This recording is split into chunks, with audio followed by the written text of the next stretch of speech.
বিশ্বনবী মক্কা থেকে যখন মদিনায় যায়, হিজরতের সময় বিশ্বনবী সূরাত ইয়াসিনের প্রথম 9টা আয়াত তেলাওয়াত করলেন।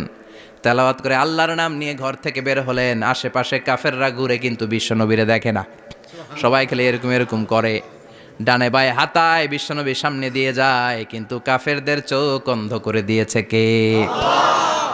এজন্য কোরআন তেলাওয়াত করলে কাফেরদের চোখকে অন্ধ বানায় দেয় কে? এজন্য সূরার একটা নাম হচ্ছে সূরাতুল মুইম্মা। কি নাম? অন্ধ করে দেয়।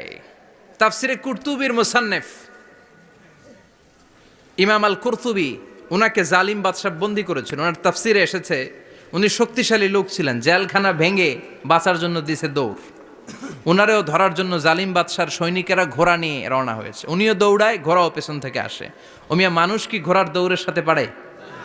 উনি হাঁটতে হাঁটতে হয়রান হয়ে এক বালুর ময়দানে যেয়ে ধপাস করে পড়েছেন।